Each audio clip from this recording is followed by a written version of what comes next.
Salam sejahtera semua pelajar. Tajuk kita pada hari ini ialah Unit 2, Manusia. Mari kita tengok situasi di bawah nih. Chan dan rekan-rekannya sedang bermain di taman perumahan mereka. Haha, kamu tidak dapat lari daripada saya, jadi mereka sedang bermainlah. Tiba-tiba, crack. Chan terjatuh kerana terlanggar akar pokok yang besar. Dia tengok dia mengeluh. Aduh, sakitnya. Kakinya tercedera lah. Jadi terus dibawa ke hospital lah. Oke, ini situasi di hospital. Ibunya kelihatan risau. Mungkin dia risau keadaan kaki anaknya, ataupun mungkin dia risau sebab doktor ni angkat tinggi sangat nih. Paparan skrin nih, nanti kena kepala benjol. Jadi, doktornya pun berkata lah, jangan risau puan. Imbasan sinar X pada kaki anak puan tidak menunjukkan sebarang kecederaan. Apakah yang dapat kamu lihat pada imbasan sinar X itu? Nyatakan kepentingannya kepada manusia. Baik, cikgu jelaskan satu persatu ya.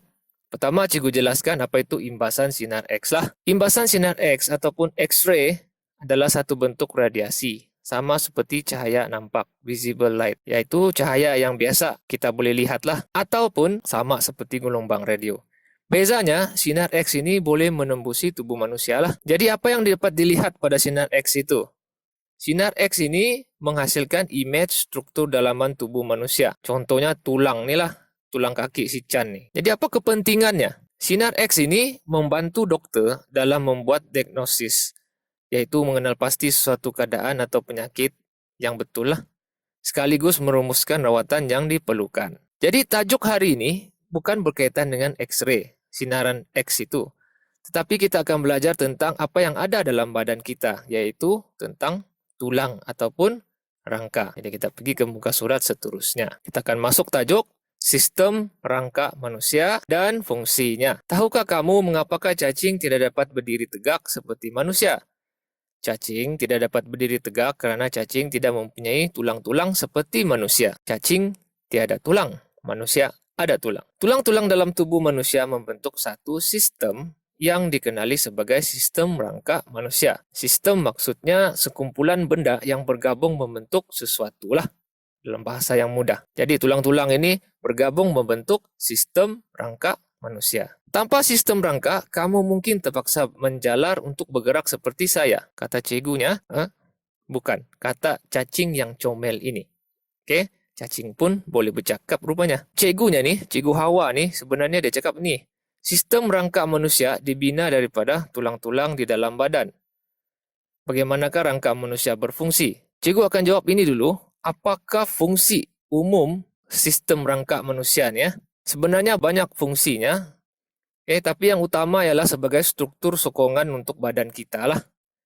Selain daripada itu, dia memberi bentuk kepada tubuh, melancarkan pergerakan, akan dijelaskan, menghasilkan sel darah, memberikan pelindungan untuk organ, akan dijelaskan, dan menyimpan mineral. Jadi apakah sistem rangka manusia? Apakah rangka utama manusia? Sistem rangka manusia yang terdiri daripada 206 tulang kesemuanya ni melibatkan 5 rangka utama manusia, yaitu tengkorak, ini, tulang rusuk, tulang belakang, tulang tangan, dan tulang kaki.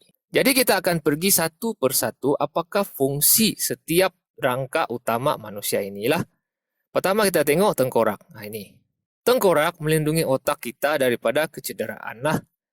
Maksudnya otak kita itu terletak di dalam tempurung ataupun di dalam tengkorak kepala lah. Untuk mengelakkan apabila kita terhantuk ataupun terlanggar sesuatu ataupun terkena bola kah contohnya ni kan. Jadi dia melindungi otak kita. Bayangkan tanpa tengkorak ini, apa akan terjadi jika kita terlanggar sesuatu? Otak kita akan cedera lah. Selain daripada melindungi otak kita daripada kecederaan, tengkorak juga sebenarnya melindungi bola mata kita, soket mata lah. Mata kita ada di sini kan, di dalam tu, jadi dia melindungi bola mata kita. Bentuk muka kita juga sebenarnya dipengaruhi oleh bentuk tengkorak ni lah. Jadi dia yang memberi bentuk kepada muka kita lah, tengkoraknya. Satu perkara lagi yang mungkin akan menjadi persoalan, mengapa gigi tidak dinyatakan sebagai sistem rangka manusia? Gigi sebenarnya tidak dikira sebagai tulang. Oleh itu, gigi bukan sebahagian daripada sistem rangka manusia. Kenapa? Sebabnya, tulang boleh bertumbuh ataupun dijana semula apabila patah. Tetapi gigi, kalau patah-patah teruslah. Rangka utama yang kedua ialah tulang belakang yang terdiri daripada 33 ruas yang bersambung lah. Ruas tu tulang-tulang yang bersambung di belakang. Okay? Tulang belakang ini berfungsi untuk menyokong tubuh. Seperti membolehkan kita dalam keadaan tegak, boleh berdiri tegak, membolehkan kita menampung berat badan kita. Tengok ni, dia bergerak ke kiri, ke kanan kan.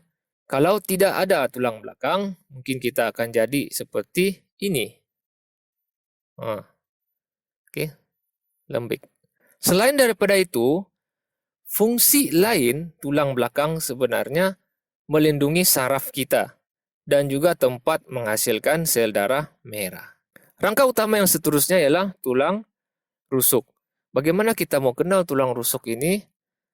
Tulang rusuk ini susunan tulangnya berbentuk melengkung lah. Jadi kita tahulah tuh tulang rusuk. Seperti ini. Tulang rusuk melindungi organ dalaman seperti paru dan jantung. Organ ni maksudnya bahagian dalam badan lah yang menjalankan fungsi tertentu. Contohnya paru-paru fungsinya untuk pernapasan. Jadi tugas tulang rusuk ini sebenarnya ialah melindungi organ-organ seperti paru, jantung, hati dan perut lah. Sebab kita punya organ ini lembut, dan mudah tercedera. Jadi tulang rusuk ini memastikan organ-organ ini berada dalam keadaan yang selamat lah. Dan akhir sekali, rangka utama manusia ialah tulang tangan dan tulang kaki. Tulang tangan dan tulang kaki ini berfungsi sebagai sokongan dan pergerakan. Sokongan ini maksudnya menjadikan badan, contohnya menjadikan badan kita lebih stabil lah dan seimbang semasa dalam keadaan pegun. Contohnya kita berdiri itu. Ataupun bergeraklah, contohnya masa kita berjalan. Dan pergerakan, tangan kita boleh angkat, kita boleh menghayun, kaki boleh berjalan, berlari, melompat. Boleh tengok di gambar nih, contohnya menyokong badan nih. Dan juga membolehkan badan kita digerakkan. Baik, jadi akhirnya Cikgu Hawa ni pun tanya lagi balik, jelaskan fungsi setiap rangka utama manusia lah. Sudah Cikgu jelaskan tadi. Jadi sampai situ saja kelas kita pada hari ini. Selamat belajar.